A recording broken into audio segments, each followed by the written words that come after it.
país estaba a la expectativa justamente de qué es lo que iba a pasar con relación a la determinación del Tribunal Constitucional Plurinacional sobre el proyecto de ley de ampliación de mandato de las autoridades nacionales y subnacionales.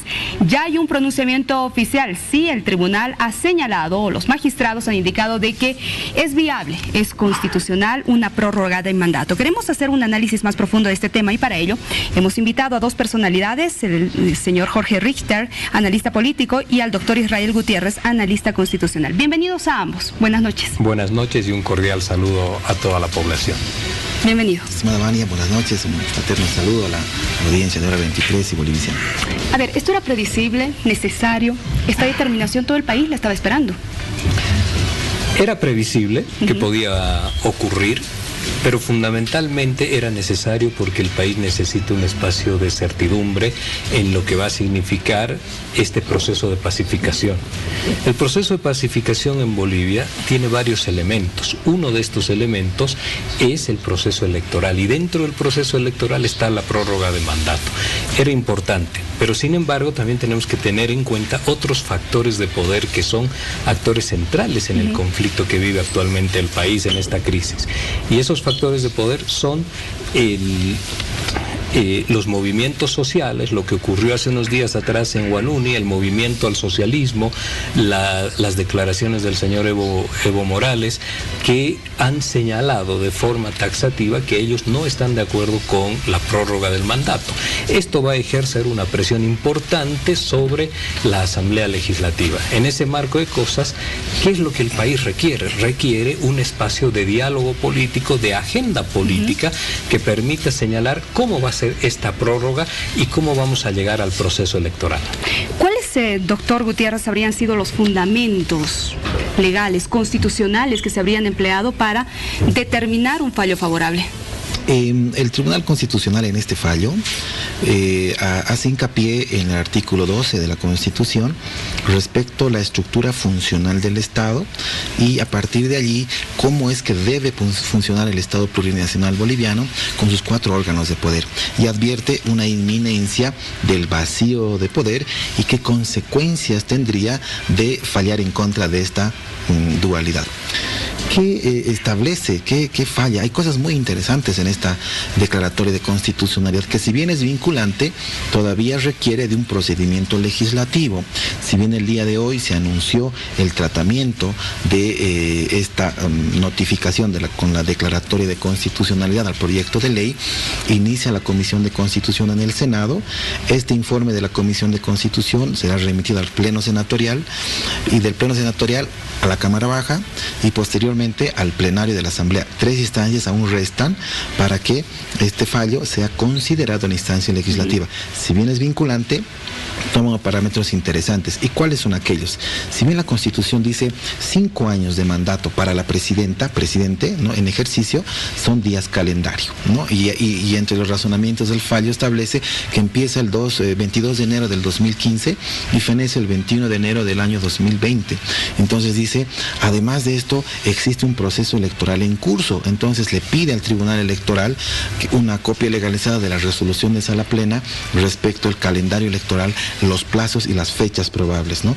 Y allí el Tribunal Constitucional dice, si bien son 5 años en la Constitución, existen una serie de argumentos, una serie de documentos que pide además para fundar el fallo. Ojo, y esto quiero decirlo, el Tribunal Supremo Electoral en este fallo tiene un rol sumamente importante porque le piden, ¿no?, que funja como amigos curiae. Eso significa, en materia doctrinal constitucional, que funda un elemento, un tercero, con un criterio técnico para que el Tribunal Constitucional se funde el fallo. ¿Y qué dice? Son 5 años, pero si cumplimos días calendario en estos 5 años, va a haber un vacío de poder. Entonces debamos interpretar, más allá de la norma regla, hay que acudir a la norma principio en la Constitución. Y la norma principio va a interpretar lo que dijo el año que se aprobó este proyecto de Constitución, la voluntad del constituyente. Ahora, también hace referencia, a propósito de ese tema, de un no prorroguismo indefinido. Y es muy claro el fallo que señala esto, ¿no? Así es. Hay una mención específica en la que dice no es discrecional ni arbitrario, sino hasta la transmisión del mando presidencial, pero utiliza una categoría en términos democráticos representativos hasta la elección de nuevas autoridades. Pero hay dos cosas. Esta declaración de constitucionalidad tiene dos elementos. La primera, que declara constitucional el artículo 1 y el artículo 4, ¿no?, respecto a los mandos nacionales y los mandos subnacionales, y dice que son constitucionales, pero en la parte 2 hay una disposición exhortativa. Y les exhorta, dice, todos los actores políticos deben fundar esta excepcionalidad en principios democráticos y en función de las bases fundamentales del Estado. Ahora, señor Richter, usted ha señalado algo que es muy importante, ¿no? El movimiento al socialismo, no todos estaban de acuerdo con la ampliación de mandato. Hay gente que sí, del MAS, estaba de acuerdo. Por eso propusieron la norma. Pero, ¿será que va a haber gobernabilidad ahora de la presidenta Yanine Áñez, tomando en cuenta la composición del Senado y de la Cámara de Diputados? Por eso señalaba que hay que tener mucha atención sobre lo que viene desarrollando y trabajando la Asamblea Legislativa. Antes de que vuelvan a reanudar sus sesiones, la presidenta Copa había señalado que una vez que vuelvan a las sesiones, se iban a tratar 3 temas. Interpelación a ministros, la lectura de las cartas, la consideración de la carta de renuncia del presidente y vicepresidente Evo Morales García Linera y el nombramiento del defensor del pueblo. Ya han activado el tema de las interpelaciones, que está postergado hasta una fecha nueva que han fijado. ¿Qué sucede? ¿Qué sucede si consideran la carta de renuncia del señor Evo Morales y García Linera? ¿Y qué sucede, porque eso está trabajando el movimiento al socialismo, si rechazaran esas cartas de renuncia? Eso pondría nuevamente al país en un espacio de incertidumbre. No digo que es lo deseable, digo que esto puede ocurrir. E incluso podrían anticipar, si ellos quieren, ese tratamiento antes que el proyecto de ley. Entonces hay que tener mucha atención sobre lo que está haciendo la Asamblea Legislativa. Y es cierto que dentro de los asambleístas del MAS y de los 2/3 no existe un consenso y una unanimidad sobre el camino a seguir. Hay legisladores que están en la línea de no avanzar sobre la prórroga de mandato, y están quienes piensan en contrario. Este escenario le genera de alguna forma en este momento no una ingobernabilidad a la presidenta Áñez, pero sí un espacio de tensión. Y ese espacio de tensión no solamente está dado por lo que sucede en la Asamblea, está dado por los otros elementos que pacifican el país, y uno de esos elementos es la sobrejudicialización que tenemos en este momento, que no ayuda al otro elemento, que es el diálogo político, para poder encontrar una vía de pacificación que debe ser necesariamente inclusiva. Ahora, doctor Israel Quino, con relación a lo que también señala este fallo, es muy específico cuando advierte el proceso democrático, ¿no?, que se debe desarrollar, y enmarca varios aspectos al respecto. Con toda esta tensión que se está viviendo en el país, y hay muchos analistas que coinciden en que los peores momentos de Bolivia todavía no han pasado, ¿qué podría suceder en este sentido? Por la formalidad y por ese anuncio importante que se hizo hoy a partir del Senado, van a cumplir, ¿no? Van a ser vinculante este control de constitucionalidad a este proyecto de ley, van a tratarlo en la comisión, remitirlo al Senado, a la Cámara Baja por el procedimiento legislativo, y en el plenario, para fundar, ¿no?, la extensión excepcional del mandato. Pueden existir, ¿no? El propio Tribunal Constitucional del Perú hizo conocer, ¿no?, que en otras palabras se cierra su órgano legislativo. Pero vean, la región, el Tribunal Constitucional Plurinacional Boliviano difiere de esa visión y opta más por una vía democrática de separación, de independencia, coordinación de poderes, ¿no? Entonces, y le está diciendo al legislativo, ustedes deben existir, pero también debe existir el órgano ejecutivo hasta que, y utiliza una palabra que lo reiteran gran parte del fallo, hasta recuperar, dice, ¿no?, o restituir la normalidad constitucional. Y también habla de la democracia, ¿no? Sí. Es enfático en ello. Me refiero precisamente a este tema porque esperemos que no sea así, pero ¿qué sucedería si en el país hay conflictos, tensión, En estas condiciones no se podrían realizar elecciones. ¿Qué pasa si esto se retrasa? ¿Qué sucede? Retrasar el tratamiento de la ley o las elecciones. Las elecciones. El proceso electoral. Por el calendario electoral es poco probable, pero quienes garantizan respecto al uso de la fuerza es el órgano ejecutivo a través de las entidades que tiene, como son la policía y las Fuerzas Armadas, para garantizar en la formalidad de que todo el proceso electoral pueda, ¿no?, a lo que pida el Tribunal Supremo Electoral, y eso lo manda también tanto la ley del órgano electoral, la ley del régimen electoral dice que no puede generarse, llevar a cabo un proceso electoral que esté al margen de la ley, pero debe tomar todas las previsiones que correspondan, ¿no? En tanto, eso serán las reglas democráticas. Seguramente, después de esta ley, el propio Tribunal Supremo, a través de su presidente, lo ha anunciado, van a generar institucionalidad respecto al debate presidencial. Entonces, ahí se van a generar otro tipo de escenarios de carácter político, sin duda, pero lo que nos interesa en razón de este último fallo, como usted decía, la recuperación de las reglas democráticas. Doctor Richter, ¿qué sucede si retorna Evo Morales al país?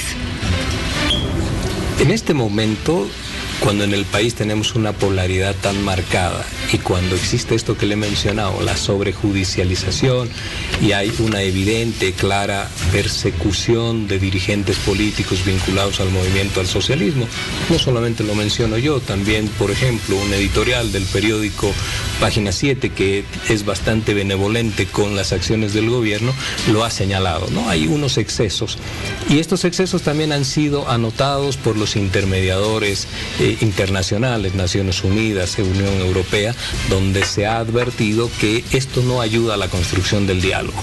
En ese marco de cosas, la llegada de Evo Morales al país con órdenes de detención significa rápidamente convulsionar el país, tensar mucho más la situación política, y no sabemos si esto beneficia o al gobierno o a la oposición, que es el movimiento al socialismo. Hay que tener siempre mucho cuidado en esas proyecciones.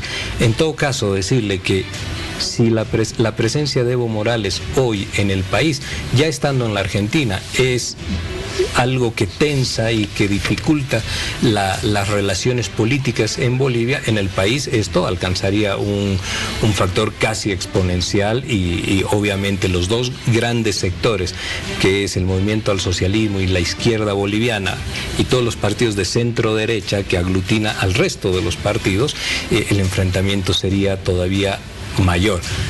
¿Puede pasar? Sí puede pasar, porque en política eso es absolutamente posible. ¿Y por qué se está desde ese lado de Evo Morales? ¿Por qué se está intentando también de que no se prorrogue el mandato de la señora Áñez y que se rechace su carta de renuncia? Porque eso evitaría todas estas acusaciones penales en el hecho que él sería presidente todavía si se rechaza la carta de renuncia, y ello le asegura un caso de corte que es distinto. Entonces podría retornar al país y anular esas acusaciones. Ese es uno de los sentidos. Todo este panorama, que tiene una multiplicidad de factores críticos, que son factores de poder, intereses políticos, configura un escenario muy crítico, donde no se puede solamente hacer análisis político en una dirección.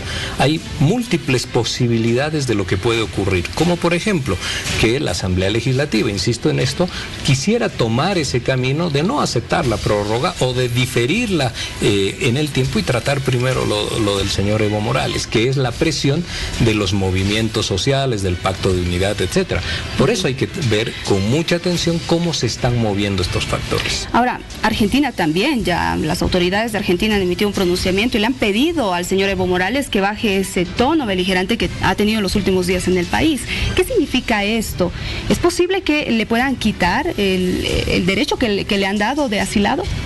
No creo que ello suceda, porque he leído las informaciones aquellas y se ha mencionado un partido político de la Argentina. Esa es la Unión Cívica Radical, que en el contexto político argentino es bastante residual, es un partido chico hoy en día, a pesar de que es un partido tradicional en el siglo pasado. Y el segundo elemento, la afinidad político-ideológica de Evo Morales con el señor Alberto Fernández y la señora Cristina Kirchner es plena.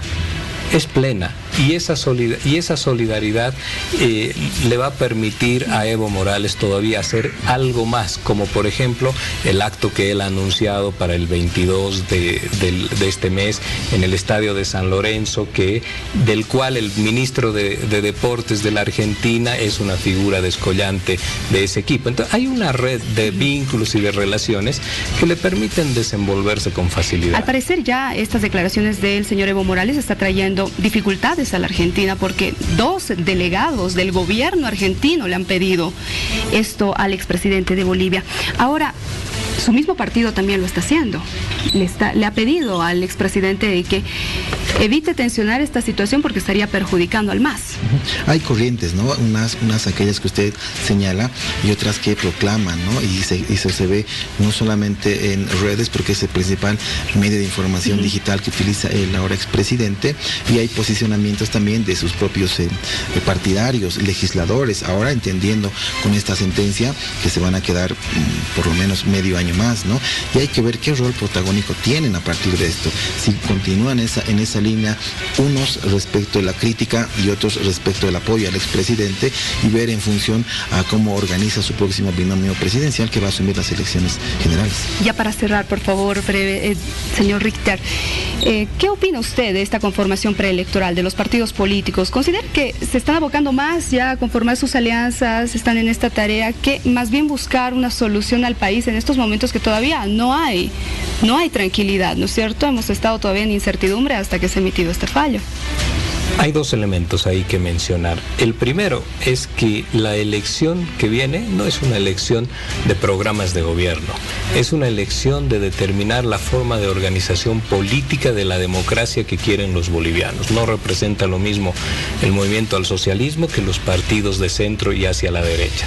Tienen visiones distintas. Acá hay una democracia más radical, plural, participativa, y aquí hay una democracia liberal republicana. Son democracias distintas, no digo una mejor que la otra, son democracias diferentes, y eso es lo que en definitiva y en el fondo se va a tratar.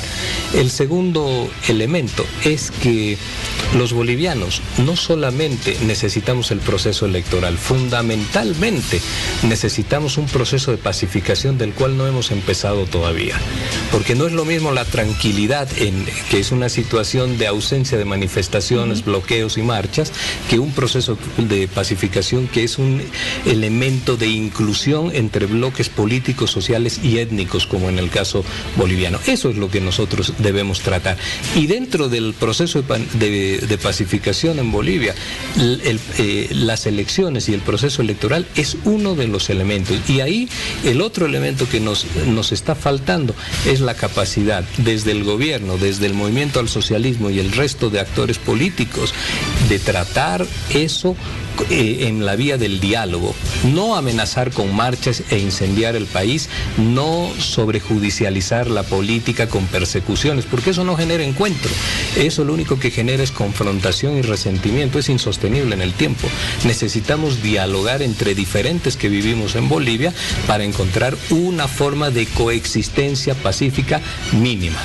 Y de reconciliación, que es lo que todos los bolivianos necesitamos. Eso nos lleva a la reconciliación. Sin duda. Les agradezco mucho por su visita, gracias. Un placer de verdad conversar con ustedes. Y vamos a estar muy pendientes a lo que vaya a ocurrir y sin duda los vamos a invitar, por favor. Su análisis es importante.